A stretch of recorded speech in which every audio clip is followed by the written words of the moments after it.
What is going on, everybody out there in Facebook land? We have a great Yeah. here today. Whoa, gonna have to mute some people. Gonna have a great training here today, guys. Today's gonna be all about what a productized offer is. And what that means really at the end of the day is how can you build a scalable business, a business that makes quite a bit of money, but doesn't necessarily require you to be in it. We've done this ourselves quite a few times with a lot of other clients. So if that sounds like something you want to do, drop a 1 in the comments or a 1 in the actual chat that's here with all you VIPs. If you're out there in Facebook land, please also give me a hashtag live to let me know that you are, in fact, here with us live and that you are alive to go along with it. Drop me a hashtag replay if you're here later on sometime in the future and I'm talking to you from the past. I'd like to see a hashtag replay. Why do we do this stuff? We do this stuff because I needed to engage the algorithm. There's lots of people that join our groups that say they want to see all of our shit, but Facebook's not always so nice. They don't always show it to everybody. So we want to make sure we drop some love, drop some comments, drop some engagements so that we can make sure it gets out there to people, because that's what Facebook judges us on. So if you could do that for me, I would appreciate it. Second point of order is you're probably looking around, you're out there in Facebook land and you're wondering, hey, Cody, why are you sitting around with everybody else? Why aren't I there? Like, I mean, man, I feel pretty cool. How come I can't sit with you up on that seat over there? Why can't I be around you? Well, that's because these people that you're seeing right now, and there's a bunch of them with their cameras off too. They're afraid of me. There's about 25 people on here today. These are what we call very important people here in the GST, and I have the ability to make you a very important person for a trial run if you want to just test it out. It's less than the cost of your daily trip to Starbucks. Actually, it's pretty much less than the cost of one coffee nowadays. I went the other day. And my coffee costs like $7. What is going on with that Starbucks? I think we need to fix that. So it's literally less than 1 cup of coffee now, depending on how fancy you want to get. You can try it for just $7. You get to sit in here with us. Immediately after this, what we do is we actually sit side by side and do direct coaching. So you get to sit in here, ask questions, get your stuff talked about, and then afterwards we do a direct coaching session. So you get to have all your questions directly answered by myself or by Rahul, depending on who's doing it that day. So that alone is something that you got to pay a lot of money for to get outside of this. But then we also give you Agency Foundations 2.0. This is going to teach you how to get to 10K a month through organic marketing methods, hyper focused on how you get those first few clients. SaaS Agency Accelerator, which is 53 premium videos on how to build, launch, and use a SaaS offer. A couple of other templates that you get, and my favorite is an elite network, private network of everybody else. There's about 200 plus people in there now that get to sit around and communicate with one another, network with one another, and get shit done. You're going to see stuff like, probably want to learn from people like Matt Ryder has given us a testimonial, John Whiting given us a testimonial, Kat Howell's given us a testimonial. These are all people that you may or may not know, but they're names in the industry that have worked with us before. And you can get all of that kind of information and hype simply by dropping $7. So you just skip your Starbucks today, buy a coffee tomorrow instead, people, and you get to learn from multiple 7-figure business owners and how to do some cool shit. So if you want that, drop a hashtag VIP if you're out there in Facebook land. If my team is out there with it, Mr. Jason will probably hit you up. He's usually monitoring this stuff pretty well. So all that being said, let's dive in today. We're going to be talking about how to build an assembly line agency or coaching program. Okay. And what does that mean? Well, it means primarily what we're trying to accomplish is to build a business that doesn't need you. Right? Because if it always needs you, it's not necessarily always a business, right? So let's say the goal of today, right, is to learn how to create a assembly line business that doesn't need you. All right. So what's the cardinal sin of most agencies, coaches, and other online businesses? So what's the thing that keeps them back from that? Right.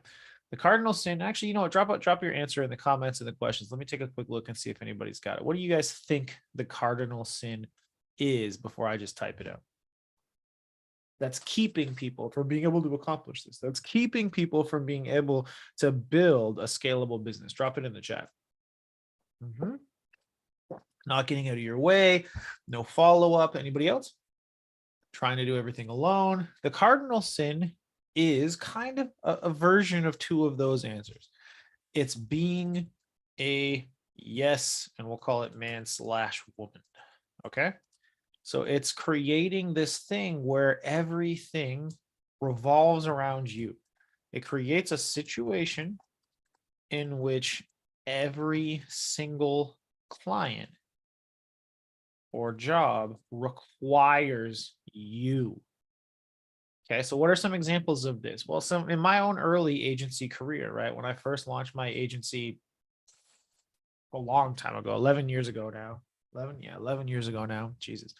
11 years ago now, right? What I did was I went around.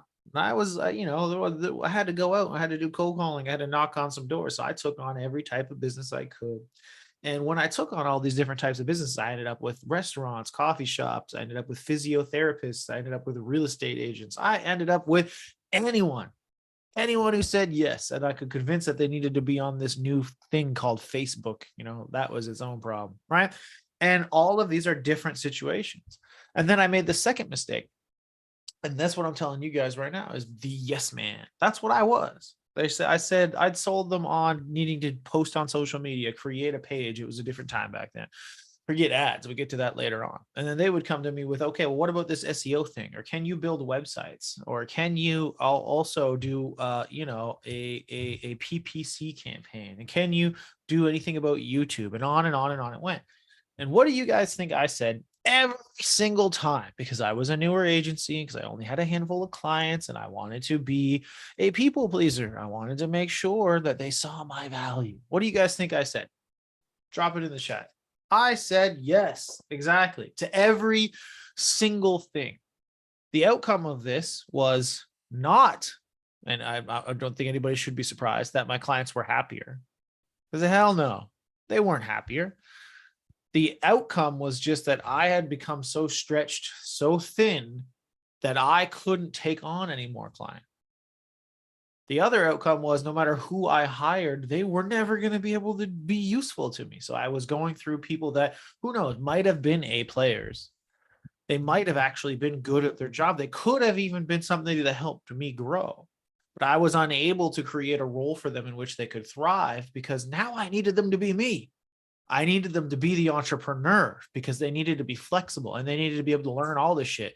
And so everything that I was goodish at, they could never get to anywhere near that kind of a thing because I'm asking them to build custom campaigns, custom projects, custom different ad copy, different posts, different language. Hell, I'm talking to 2 different people every single day. Imagine you've got clients who are blue collar workers. You've got clients who are doctors. You've got clients who are real estate agents, and you have to create not only different language for each one of their customers, but you have to talk to them all in a different way. The language you use with a blue collar contractor is not going to fly when you're talking to a doctor, and vice versa. Talking to a doctor, you get used to that kind of stuff. You go try to talk to a blue collar guy, they're going to get real fed up with all this nonsense and they're going to want you to get to the damn point, right? And so impossible to hire, impossible to scale. And so what this comes down to, understanding all of this, right? Understanding that this is what creates an unscalable situation. So let's go with this. Every single client requires you. Every single job is a brand new, and I'm going to call it adventure. And every single hire you make is literally doomed to fail. Because how could they ever succeed in a situation like that? How are you not setting them up to automatically fail as soon as you bring them in? That's not fair to them, and it's not fair to you. And so to create something else, right, to fix this solution, to make this something we actually want to achieve, this is when we talk about the productized offer. So what is this? Well, this is part of the reason why we niche down. Okay. So when we're trying to talk to everybody, we end up talking to nobody at all. And it's really hard for people to understand when they first talk about niche, they start to think, well, I don't want to, by selecting one group of people, I'm automatically eliminating 95% of the rest of the world who really want to buy from you. Only they don't. Nobody wants to buy from you. Nobody knows who you are. And nobody gives a shit. And by trying to talk to everybody, you end up sounding like a noob, like a person who does not know what they are doing. But by knowing who you're talking to, you can develop customer language and you can improve a product across a multitude of other people at the same time.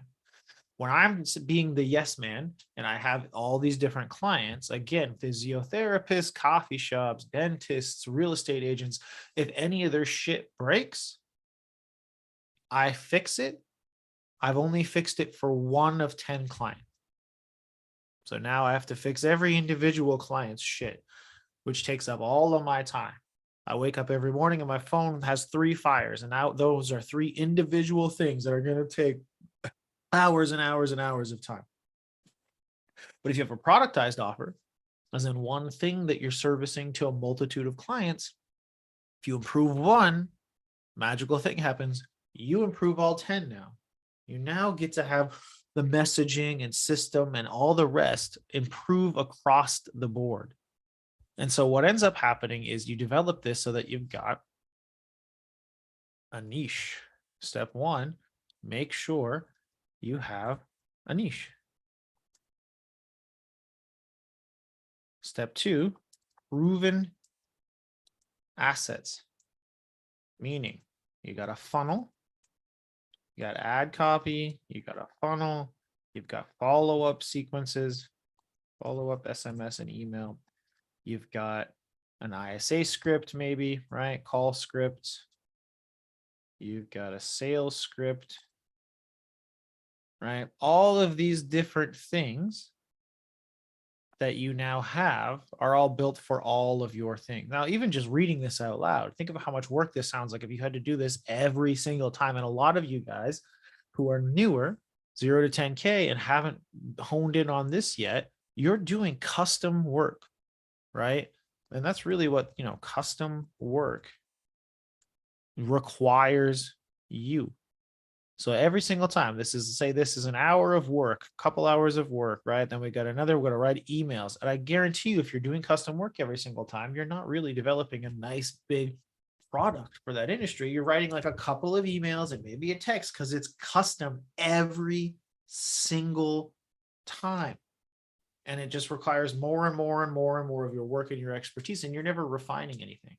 You might feel like you're refining stuff because in your head, right, you're working on skills. Like, I'm getting better at Facebook ads, or I'm getting better at writing copy. Sure, but you're not really refining your product. You're not really creating something that's better and better and better for an individual niche. And that's why you'll keep getting blown out of the water when other people charge more money, right? We can charge whatever we want to real estate agents and coaches and some other niches because of how much we've refined those individual products in our agency. And they'll use us partially because we're really good at Facebook ads and copy and funnel, but mostly because we have a system of success that's been refined for their specific niche. And I can talk to them about that product, and I can talk to them about the individual results they are going to get, the students and ROI and stuff that I know for that particular subset of people. Whereas if you're doing it the other way, if you're still doing custom work, you can only talk to what you think is true in generalizations. Which do you guys think is going to be a more powerful tool? Being able to talk in specifics, being able to improve as you go, or talking in generalizations and generalized skill sets? Drop it in the chat or the comments out there in Facebook land. Let's make sure everybody's awake on here. Specifics, exactly. Productized, correct. So you have proven assets. You have a repeatable system. This part here, very important. For our real estate, inside the GST program, we have an entire real estate thing in the box. We have ads that I know will get $2 to $5 leads on demand. We have the exact ads, we have the exact image, we have the exact lead form.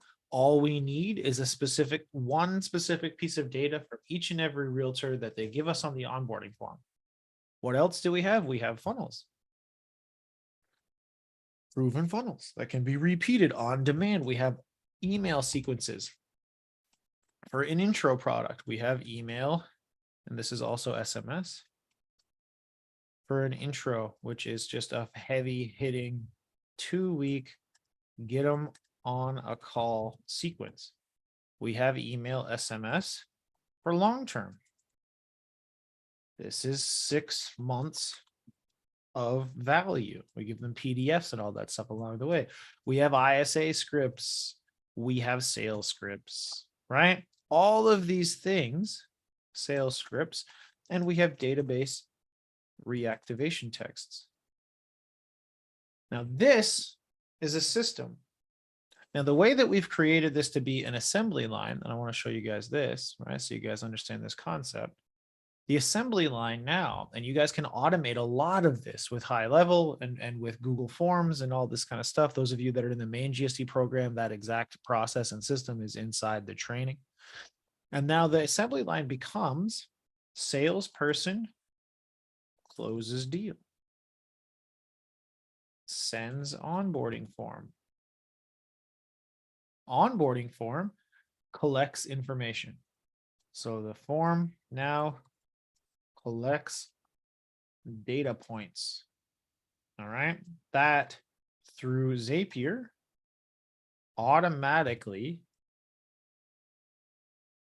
creates the snapshot / sub account, which is using high level, which brings in of account with funnels and follow-ups, and DRs. All these assets that are pre-built now in our system, poof, into existence for them automatically. Then all they do is put in their name. So a VA now enters their name into the value, right? And based on the data from the onboarding form, creates the Facebook ads. Notice nowhere in here needs me now because we've refined that product. The entire thing, top to bottom, can be automated and or done with a VA.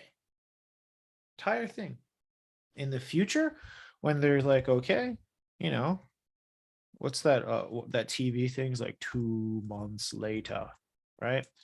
There, we get to 2 months later. It's like, okay, now we have a whole bunch of leads. Where it's like, all right, well, we got like 200-300 leads now. Cool. A VA can easily, or the ISA, right? If they've picked that for them, sends a database reactivation text.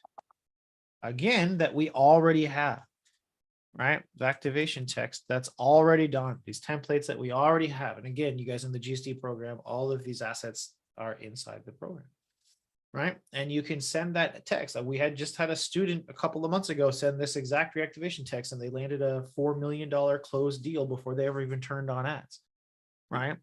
Why does this stuff work? Because it's proven and it's plug and play and it's an assembly line. None of this stuff would ever require me as the owner of the company to ever have to manually do any of it because it's set up that way on purpose. It's leveraging the power, in this case, of Go High Level to be able to save your funnels, email sequences, text sequence into one thing, and then be able to create an account for every single client based on that.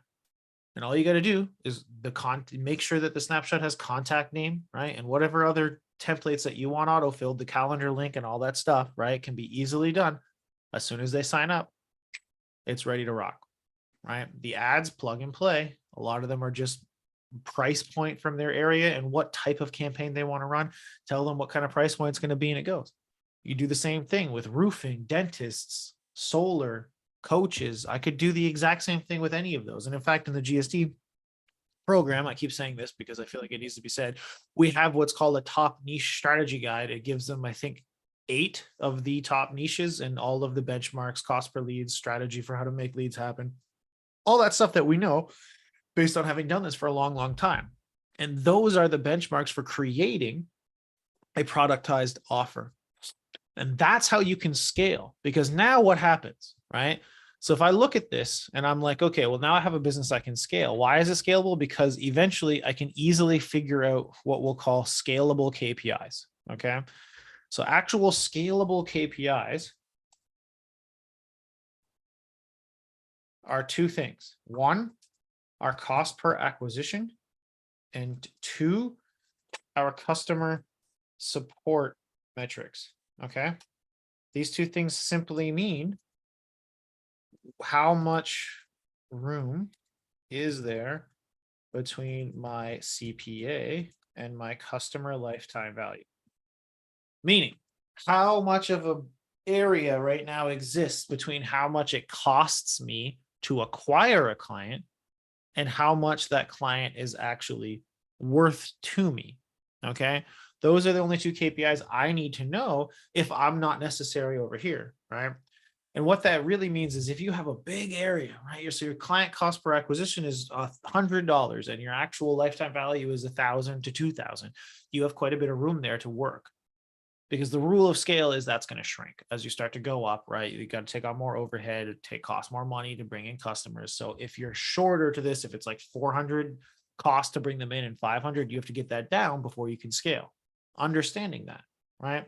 The other half of that is what we're talking about right now, which is customer support metrics. Customer support metrics means two things, really. One, we'll call it A, am I needed? And if you are, then fix that shit, because that's what we've been talking about for the last 20 minutes. And B, how many customers can my VA / account managers take on before they falter, or before the customer service itself starts to fall apart, which is really what you want to make sure is not happening, right? And this is part of your overhead, part of your CPM. If you've done this correctly and really built an assembly line, now you can start to look at that and be like, cool, I can double, triple my business right now. My margins will not decrease that much, and I can really make some money. And that now allows you to do that. That's now your thing, right? I try to teach you guys a lot in these classes and these things. Know your numbers, right? And what am I trying to know my numbers for? I want to make the game plan backwards from where I want to be to where I am right now.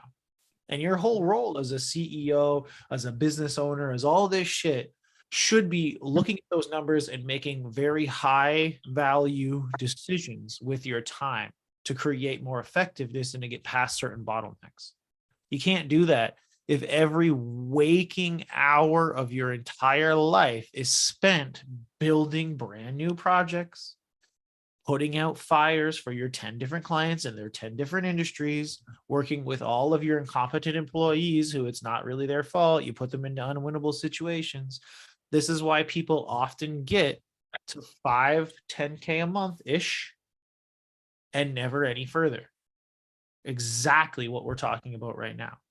When you look at the statistics out there about what percentage of businesses fail, if you look at the percentages out there of how many people running a company actually make it to anywhere, I think like to have $1 million a year annual run rate for a company, it's like 3.5% ever. So that means over 96% of every single business will never make it to $1 million annual run rate, and they'll fail. Most of the time, this is why, because you get into these situations where you're doing work to do work, right? You're being busy because you feel like, okay, I'm doing well, I'm making this happen, and you want to make everybody happy, and you think that you're doing a good job, and it makes you feel good, and you think it makes them feel good, and you're not realizing it's putting you in this untenable situation, this place where you cannot possibly go any further. So hopefully this is resonating. Hopefully this is making a lot of sense, because this is what I want you guys to really think about. In order to grow, you have to create first a foundation from which that is actually possible. Okay, everybody, that makes sense?